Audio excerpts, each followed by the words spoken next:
평양 창정거리 15층 아파트. 대동강이 내려다 보이는 그 집에서 외교관으로 일하던 한 여성은 사흘째 남편을 기다리고 있었습니다. 당에서 부른다며 나간 남편 전화도 안 받고 소식도 없었습니다. 나흘째 되던 날 아침 문을 두드린 건 남편이 아니라 검은 인민복을 입은 보위부 요원들이었습니다. 그날부터 그녀와 8살 아들의 목숨을 건 도주가 시작됐습니다. 여러분의 구독과 좋아요가 이런 진실을 세상에 알리는 힘이 됩니다. 그 모든 것은 이렇게 시작되었습니다. 2018년 봄 평양 창정거리에 있는 우리 아파트에서 말이죠. 저는 외무성에서 일하는 평범한 외교관이었고 남편은 당에서 일했습니다. 아들 민준이는 8살이었어요. 매일 아침 아들을 학교에 보내고 출근하는 그저 그런 일상이었습니다. 창정거리 아파트라고 하면 여러분도 뉴스에서 보셨을 겁니다. 높은 건물들이 줄지어 서 있는 평양에서도 좋다는 곳이죠. 우리 집은 15층짜리 건물 9층에 있었는데 창밖으로 대동강이 내려다 보였습니다. 아침마다 강물을 보며 오늘도 감사합니다라고 중얼거리곤 했어요. 우리 집안은 믿을 만한 집안이었습니다. 시아버지께서 항일 빨치산 출신이셨거든요. 그래서 남편도 당 간부로 일할 수 있었고 저도 외무성에 들어갈 수 있었죠. 여러분도 아시다시피 북한에서는 집안 배경이 모든 걸 좌우합니다. 출신 성분이 좋지 않으면 아무리 똑똑해도 평양엔 살 수 없어요.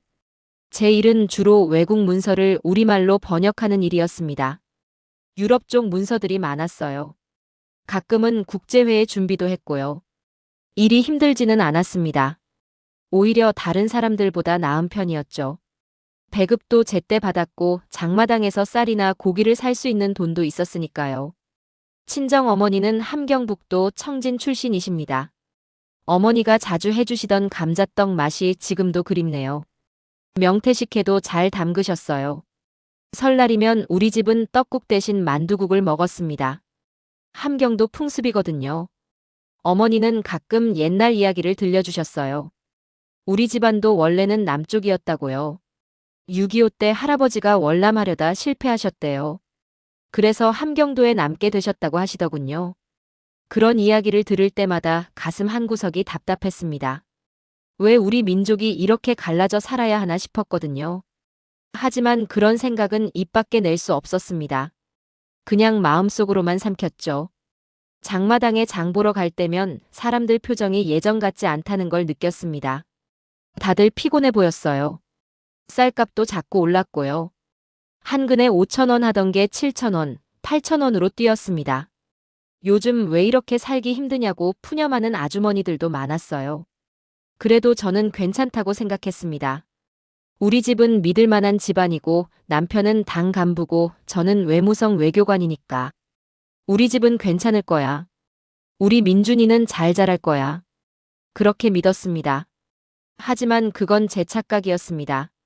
북한에서는 아무도 안전하지 않다는 걸 저는 그때 몰랐습니다. 항일 투사 집안도 당 간부 가족도 한순간에 무너질 수 있다는 걸 말이에요. 그날 밤 남편이 당에서 부른다며 집을 나섰을 때 저는 대수롭지 않게 생각했습니다. 늦어도 내일 아침엔 돌아올 거라고 믿었죠.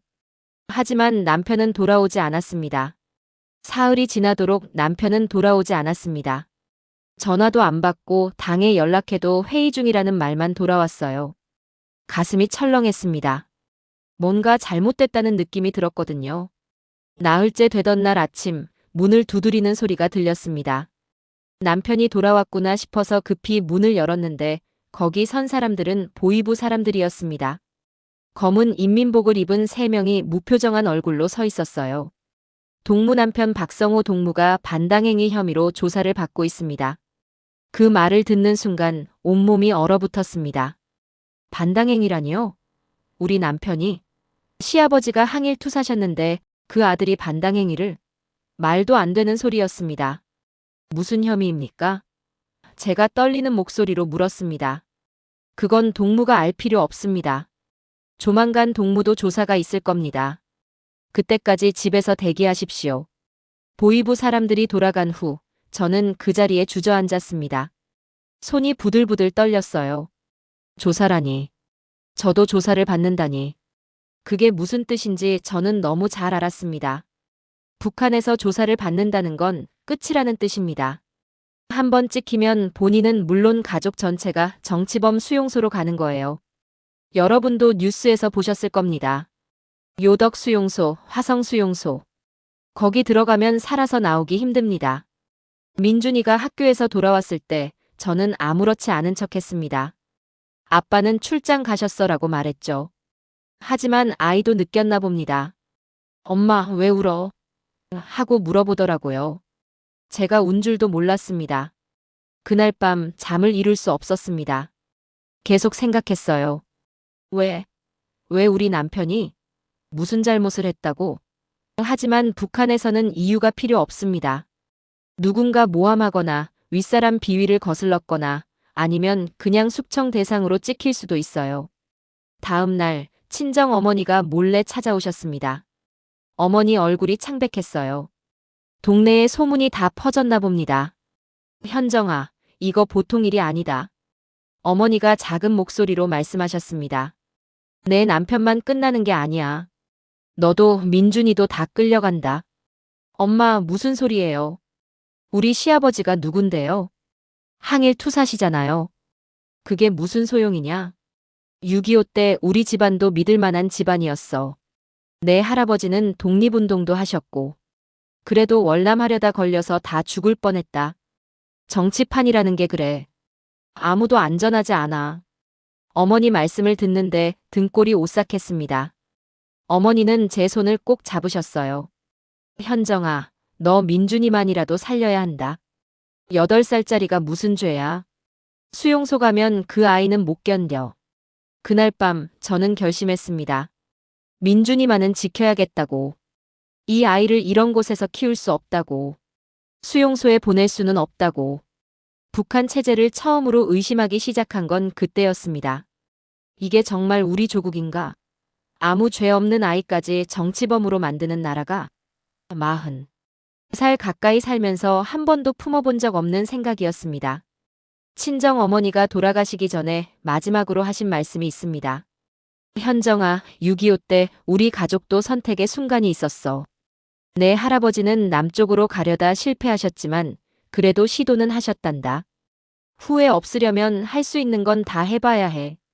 그날 이후 저는 매일 밤 남편 생각을 했습니다. 어디서 무슨 일을 겪고 있을까? 살아는 있을까? 하지만 동시에 알았습니다.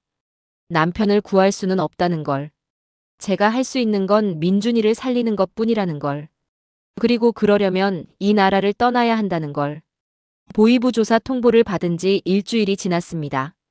아직 조사 날짜는 정해지지 않았지만 언제든 연락이 올 수 있었어요. 시간이 없었습니다. 이제 결정을 내려야 했습니다.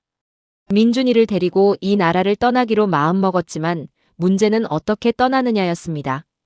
보통 사람들처럼 두만강이나 압록강을 건널 수는 없었어요. 외무성 외교관이라는 제 신분이 이미 중국 쪽 보위부에도 통보되어 있을 테니까요. 강을 건너다 잡히면 그걸로 끝입니다. 그래서 생각한 게 있었습니다. 외교관 시절 알게 된 사람들을 이용하는 거였어요. 장마당 상인들, 화물차 기사들.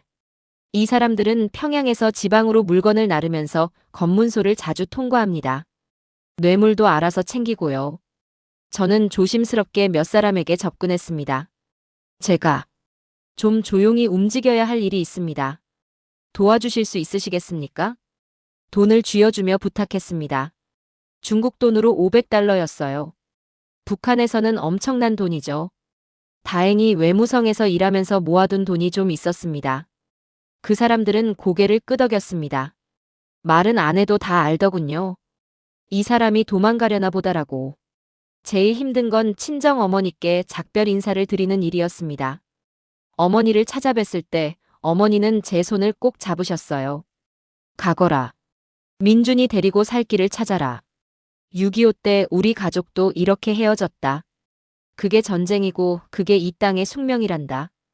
어머니 눈에서 눈물이 흘러내렸습니다. 저도 울었습니다.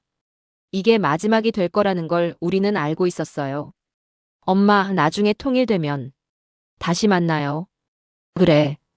우리 세대에는 못 봐도 민준이 세대에는 통일을 볼 수 있겠지. 그때 민준이 손잡고 엄마 묘에 성묘 오너라. 어머니와 헤어진 후 저는 평양 시내 한복판을 걸었습니다. 대동강 다리를 건너면서 강물을 한참 내려다봤어요. 이 강도, 이 거리도, 이 하늘도 이제 다시 보지 못할 거라고 생각하니 가슴이 찢어지는 것 같았습니다. 그리고 그때 저는 결정적인 일을 했습니다. 주머니에서 외무성 외교관 신분증을 꺼냈어요. 빨간 표지에 제 사진이 박혀있는 신분증. 이 신분증으로 저는 특별 대우를 받았고 평양에서 살 수 있었습니다. 쓰레기통이 보였습니다. 저는 잠시 망설이다가 신분증을 쓰레기통에 버렸습니다. 그 순간 무너지는 기분이었습니다. 나는 이제 조국이 없는 사람이구나.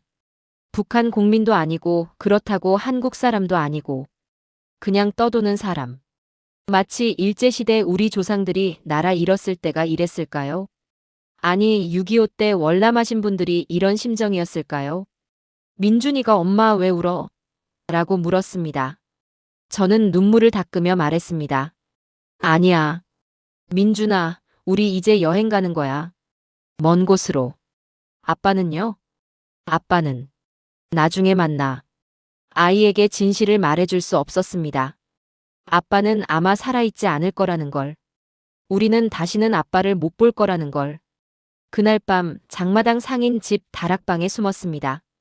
이제부터는 숨어서 움직여야 했어요. 외무성에는 몸이 아파서 결근한다고 연락을 넣었습니다. 며칠은 버틸 수 있을 겁니다. 하지만 일주일이 지나면 수상하게 여길 거예요. 시간과의 싸움이 시작되었습니다. 빨리 움직여야 했습니다. 조사 날짜가 정해지기 전에, 보위부가 저를 잡으러 오기 전에. 민준이는 다락방 창문으로 밖을 내다보며 물었습니다. 엄마, 우리 언제 집에 가요? 곧 새 집에 갈 거야. 더 좋은 곳으로. 저는 그렇게 대답했지만 과연 우리가 살아서 새로운 곳에 도착할 수 있을지 확신할 수 없었습니다. 장마당 상인 김 아주머니 집 다락방에서 사흘을 숨어 지냈습니다. 다락방은 좁고 어두웠지만 그래도 안전했어요. 김 아주머니는 장마당에서 중국산 옷을 파는 분이었는데 제가 외무성에서 일할 때 도와드린 적이 있었거든요. 통관 서류 같은 걸 처리해드렸었죠. 은혜를 잊지 않겠습니다. 선생님. 김 아주머니는 그렇게 말하며 저희를 숨겨주셨어요. 북한에도 이렇게 의리 있는 분들이 계십니다. 다만 말을 못할 뿐이죠. 사흘째 되던 날 화물차 기사가 찾아왔습니다. 키가 크고 얼굴이 거무스름한 중년 남자였어요. 성은 리 씨라고만 했습니다. 내일 새벽 4시에 출발합니다. 짐 싸십시오. 리 기사는 목재를 나르는 화물차를 운전했습니다. 평양에서 개성 해주 쪽으로 목재를 실어 나르는 일을 했어요. 국가물자 수송 허가증이 있어서 검문소를 비교적 쉽게 통과할 수 있었습니다. 물론 검문소마다 담배나 술, 돈을 챙겨줘야 했지만요. 다음 날 새벽 민준이를 깨웠습니다. 아이는 잠이 덜 깬 얼굴로 엄마, 어디가? 라고 물었어요. 조용히 해야 해. 민준아, 엄마 말 잘 들어야 해. 화물차 뒤쪽에는 목재들이 가득 실려 있었습니다. 리 기사는 목재 사이에 작은 공간을 만들어뒀더군요. 그곳에 이불을 깔아놨어요. 여기 들어가서 절대 소리 내지 마십시오. 검문소 지날 때 특히 조심하십시오. 저는 민준이를 안고 그 좁은 공간으로 들어갔습니다. 목재 냄새가 코를 찔렀어요. 민준이가 엄마 숨 막혀라고 하려는 걸 제가 입을 막았습니다. 쉿. 민준아, 지금은 숨바꼭질 하는 거야. 소리 내면 우리가 지는 거야. 화물차가 출발했습니다. 덜컹덜컹 흔들렸어요. 목재들이 삐걱거리는 소리가 났습니다. 민준이는 제 품에 꼭 안겨서 떨고 있었어요. 저도 무서웠습니다. 하지만 아이 앞에서 무섭다는 티를 낼 수 없었죠. 1시간쯤 달렸을까요? 차가 멈췄습니다. 첫 번째 검문소였어요. 심장이 미친 듯이 뛰었습니다. 어디 가시오? 군인 목소리가 들렸습니다. 개성으로 목재 납품 갑니다. 서류 여기 있습니다. 리 기사가 침착하게 대답했어요. 뒤 한번 보자. 그 말을 듣는 순간 저는 민준이를 더 꽁꽁 안았습니다.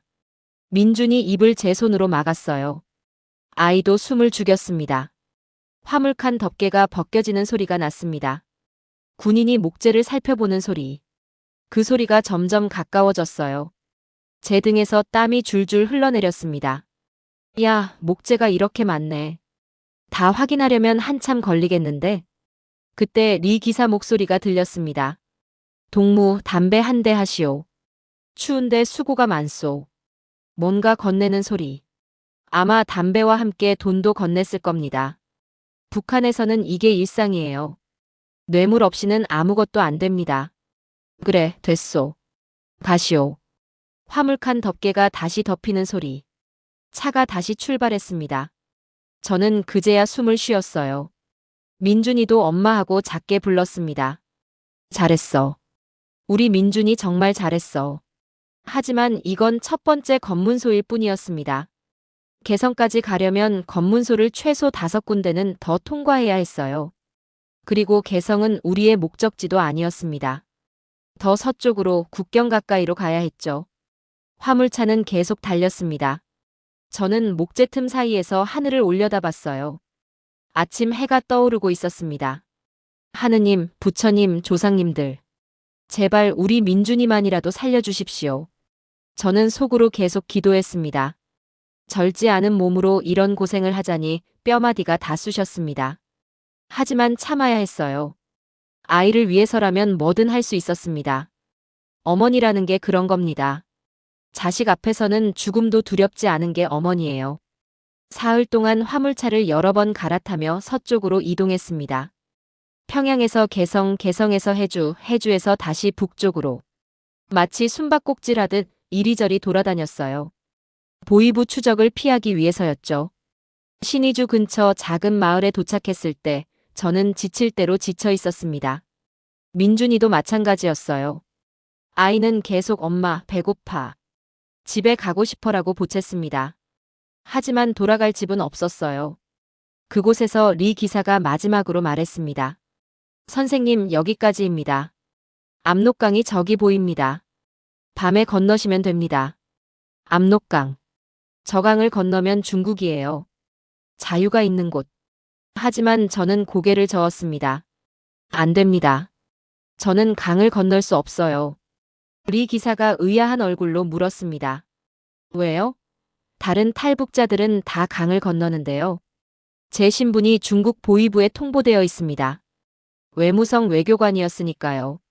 강 건너자마자 잡힐 겁니다. 그건 사실이었어요. 북한 외교관 명단은 중국 공안에도 공유됩니다. 특히 실종된 외교관이라면 더더욱이요. 제가 중국 땅을 밟는 순간 중국 공안이 저를 체포해서 북한으로 송환할 겁니다. 리 기사는 난처한 표정을 지었습니다. 그럼 어떻게 하시려고요? 다른 방법이 있습니다. 저에게는 한 가지 카드가 남아 있었어요. 외교관 시절 알게 된 사람들. 특히 몽골 대사관에서 일하던 바트라는 친구가 있었습니다. 국제회의에서 여러 번 만났던 사이였죠. 북한에서는 휴대전화로 국제전화를 걸 수 없습니다. 하지만 중국 쪽 휴대전화를 밀수입해서 쓰는 사람들이 있어요. 저는 리 기사에게 부탁했습니다. 중국 전화기 구할 수 있습니까? 돈 있으면 뭐든 구합니다.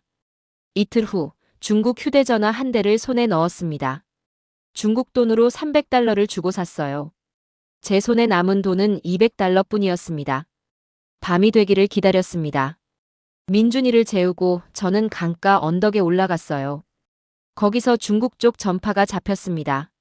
손가락이 떨렸어요. 바트의 이메일 주소로 암호화된 메시지를 보냈습니다. 친구. 나 현정이야. 도움이 필요해. 인도적 보호 요청. 짧은 메시지였어요. 더 쓸 수 없었습니다. 전파가 추적될 수도 있었으니까요. 메시지를 보낸 후 저는 전화기를 껐습니다. 그날 밤 잠을 이룰 수 없었습니다. 답장이 올까? 바트가 날 기억이나 할까? 설령 기억한다 해도 도와줄까? 온갖 생각이 머릿속을 떠돌았어요. 이틀이 지났습니다. 답장이 없었어요. 저는 절망했습니다. 이제 끝이구나.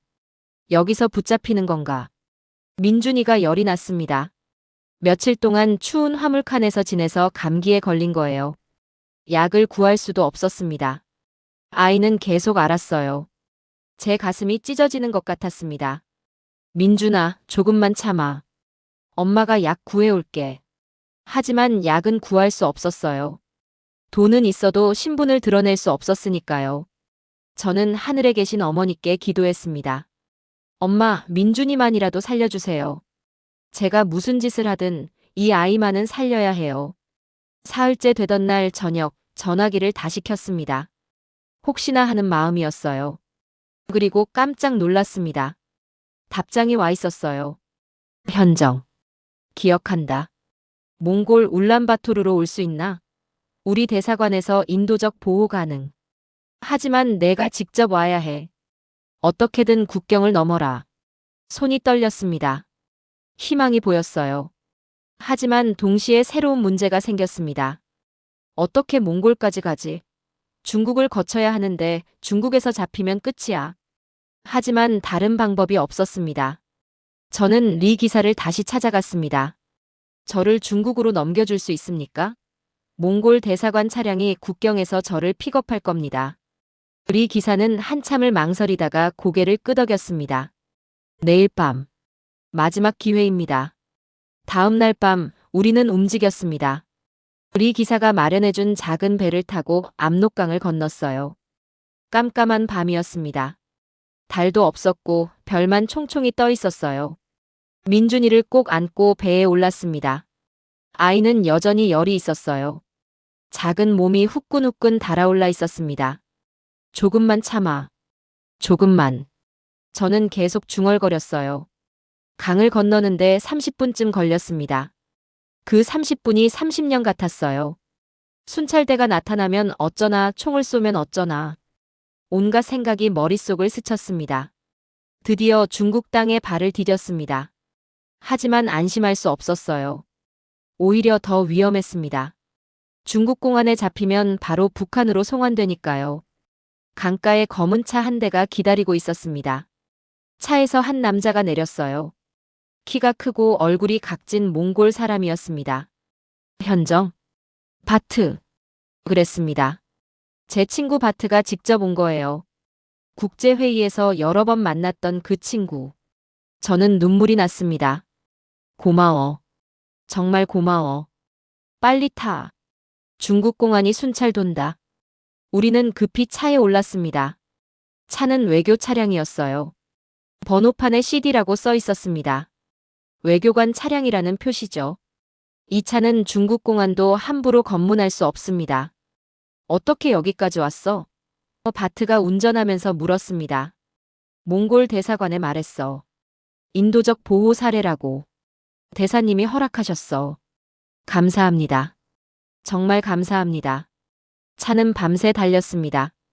중국 동북부를 가로질러 북쪽으로 몽골 국경으로 향했어요. 중간에 검문소가 있었지만 외교 차량이라 그냥 통과했습니다. 민준이는 제 무릎에서 잠들었어요. 열은 여전했지만 숨은 쉬고 있었습니다. 살았다. 우리 살았다. 저는 아이 이마를 쓰다듬으며 눈물을 흘렸습니다. 현정, 북한에서 무슨 일 있었어? 바트가 조심스럽게 물었습니다. 저는 남편 이야기를 했습니다. 반당행위 혐의로 체포됐다는 것, 저도 조사를 받게 될 거라는 것, 아이만이라도 살리려고 도망쳤다는 것. 바트는 한숨을 쉬었습니다. 북한은 참 무서운 나라야. 사람 목숨이 파리 목숨만도 못해. 이틀 동안 차를 타고 달렸습니다. 중국에서 몽골로 넘어가는 국경까지. 그곳에서도 바트의 외교관 신분이 도움이 됐어요. 우리는 별탈 없이 몽골 땅을 밟았습니다. 울란바토르. 몽골 수도에 도착했을 때 저는 비로소 숨을 쉴 수 있었습니다. 한국 대사관이 보였어요. 태극기가 바람에 펄럭이고 있었습니다. 저기가. 말이 안 나왔습니다. 목이 메었어요. 응. 저기가 너희 나라 대사관이야. 가서 보호 요청해. 그럼 한국으로 갈 수 있어. 바트가 차를 대사관 앞에 세웠습니다. 저는 민준이를 안고 차에서 내렸어요. 그리고 바트에게 깊이 고개를 숙였습니다. 은혜는 평생 잊지 않겠습니다. 언젠가 꼭 보답하겠습니다. 됐어. 친구 도운 거야. 잘 살아. 그리고 통일되면 너희 고향 가봐. 나도 평양 한번 가보고 싶어. 저는 민준이 손을 잡고 대사관 문을 두드렸습니다. 한국 직원이 나왔어요. 저는 북한에서 온 김현정입니다. 인도적 보호를 요청합니다. 그 순간 다리에 힘이 풀렸습니다. 그대로 주저앉았어요. 민준이가 엄마! 라고 불렀습니다. 대사관 직원들이 달려왔어요. 괜찮습니다. 괜찮아요. 이제 안전합니다. 그 말을 듣고 저는 처음으로 크게 울었습니다.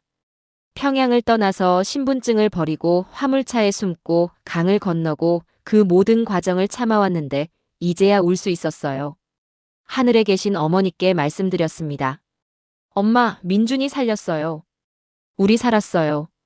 그리고 북에 남은 남편을 생각했습니다. 미안했어요. 당신을 두고 왔다는 게. 하지만 민준이를 지키려면 어쩔 수 없었습니다. 대사관 안으로 들어가면서 저는 마지막으로 북쪽 하늘을 바라봤습니다. 저 너머에 북한이 있고 제 고향이 있고 남편이 있었습니다. 언젠가 통일되면 다시 갈게요. 꼭 다시 갈게요. 몽골 울란바토르 한국 대사관에서 일주일을 머물렀습니다. 그 일주일 동안 민준이는 병원에서 치료를 받았어요. 폐렴 초기였다고 하더군요. 며칠만 늦었어도 큰일 날 뻔했다고 의사 선생님이 말씀하셨습니다. 대사관 직원들이 잘 챙겨주셨어요. 따뜻한 밥, 깨끗한 옷, 푹신한 침대. 평양 우리 집에서도 누리지 못했던 것들이었습니다. 이게 자유구나 싶었어요. 일주일 후 우리는 비행기를 탔습니다. 인천공항으로 가는 비행기였어요. 제 평생 처음 타보는 비행기였습니다. 민준이도 신기해하며 창밖을 내다봤어요. 엄마, 구름이다. 아이가 웃었습니다. 오랜만에 보는 민준이 웃음이었어요. 저도 덩달아 웃었습니다. 인천공항에 도착했을 때가 2018년 5월이었습니다. 공항에 내리니 한국 직원들이 기다리고 있었어요. 그중 한 분이 말했습니다. 국정원에서 나왔습니다. 조사를 좀 받으셔야 합니다. 국정원. 여러분도 뉴스에서 들어보셨죠? 국가정보원. 탈북자들은 모두 여기서 조사를 받습니다. 진짜 탈북자인지 북한 간첩은 아닌지 확인하는 거예요. 조사실에 들어갔을 때 두 분의 조사관이 계셨습니다. 50대쯤 돼 보이는 남자 조사관과 40대쯤 돼 보이는 여자 조사관이었어요. 김현정 씨, 탈북 경로를 말씀해 주시겠습니까? 저는 처음부터 끝까지 다 말했습니다. 남편이 체포된 것, 평양에서 장마당 상인 집에 숨은 것, 화물차를 타고 이동한 것, 신의주까지 간 것, 그리고 몽골 친구를 통해 한국 대사관까지 온 것. 조사관들은 제 이야기를 듣더니 서로 얼굴을 쳐다봤습니다. 잠깐만요. 남자 조사관이 말했습니다. 다시 한번 말씀해 주시겠습니까? 두만강이나 압록강을 건너지 않고 중국 보위부도 모르고 어떻게 탈북하셨다고요? 네. 몽골 외교관 친구가 외교 차량으로 저를 픽업했습니다. 외교 차량은 중국 공안도 함부로 못 건드리잖아요. 여자 조사관이 놀란 표정을 지었습니다. 이건 처음입니다. 이런 방식의 탈북은 정말 처음이에요. 조사는 사흘 동안 계속됐습니다. 제가 정말 외무성 외교관이었는지, 몽골 친구는 누구인지, 화물차 기사는 누구인지 모든 걸 다 확인했어요. 제가 가진 정보, 알고 있는 북한 내부 사정도 다 물어봤습니다. 김현정 씨, 북한 외무성 내부 구조에 대해 아시는 것을 말씀해 주십시오. 네. 외무성은 평양 중심부에 있고요. 유럽과 아시아과, 미국과로 나뉘어 있습니다. 제가 일하던 곳은 조사관들은 제 말을 열심히 기록했어요. 제가 가진 정보가 꽤 가치 있는 것 같았습니다. 조사 마지막 날 남자 조사관이 말했습니다. 김현정 씨, 확인 결과 거짓말이 없으십니다. 정말 대단한 탈출이었습니다. 외교 네트워크를 이용한 탈북은 우리도 처음 봅니다. 감사합니다. 한 가지 더 여쭙겠습니다. 북한에 남겨둔 분이 계십니까? 남편이 있습니다. 하지만 살아있는지도 모르겠습니다. 조사관은 고개를 끄덕였습니다. 안타깝습니다. 하지만 아드님은 살리셨잖아요. 잘하셨습니다. 그 말에 또 눈물이 났습니다.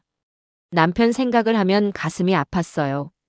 하지만 민준이를 보면 제가 옳은 선택을 했다고 생각했습니다. 조사가 끝나고 저희는 하나원으로 갔습니다. 하나원이라고 탈북자들이 한국 생활을 배우는 곳이에요. 거기서 석 달 동안 교육을 받았습니다. 한글 맞춤법, 남한 말투, 취업 교육, 생활 교육. 모든 게 새로웠어요. 특히 인터넷이 놀라웠습니다. 인터넷으로 북한 소식을 볼 수 있다니. 김정은 사진도 마음대로 볼 수 있고 북한 비판 기사도 볼 수 있다니. 이게 자유구나. 이게 생각의 자유구나. 민준이는 학교에 다니기 시작했어요. 한국 초등학교예요. 처음엔 적응하기 힘들어했습니다. 말투도 다르고 친구들이 하는 게임이나 만화도 몰랐으니까요. 하지만 아이들은 금방 적응합니다. 2달쯤 지나니까 민준이도 남한 말투로 이야기하더군요. 하나원을 나올 때 담당 선생님이 말씀하셨습니다. 현정 씨, 아드님을 위해 정말 잘하셨어요. 이제 새 삶을 사십시오. 감사합니다. 열심히 살겠습니다. 저는 정말 감사했어요. 이 나라에 저희를 받아준 이 땅에. 하나원을 나온 후 정부에서 임대 아파트를 지원해줬습니다. 서울 외곽 작은 아파트였어요. 20평 남짓한 집이었지만 저희에게는 궁전 같았습니다. 처음 한국 땅을 밟았을 때 모든 게 신기했어요. 밤 11시에도 문 연 편의점이 있다는 게 믿기지 않았습니다. 북한에서는 밤 9시면 거리에 사람이 없거든요. 전기도 나가고요. 마트에 갔을 때가 제일 충격이었습니다. 물건이 넘쳐났어요. 쌀, 고기, 과일, 과자, 온갖 것들이 그냥 쌓여 있었습니다. 민준이가 엄마 여기 초콜릿 되게 많아 라고 소리쳤어요. 북한에서는 초콜릿이 귀한 건데 말이죠. 제일 놀란 건 핸드폰이었습니다. 핸드폰으로 인터넷을 할 수 있다니. 북한 소식도 찾아볼 수 있고 김정은 사진도 볼 수 있고. 처음엔 무서웠어요. 이거 보위부가 알면 어떡하지? 하는 생각이 들더라고요. 하지만 곧 깨달았습니다. 여기는 북한이 아니라고. 뭘 보든 자유라고. 민준이는 학교에 잘 적응했습니다. 처음엔 엄마 애들이 내 말투가 이상하대라고 울기도 했어요. 하지만 요즘은 완전히 남한 아이가 됐습니다.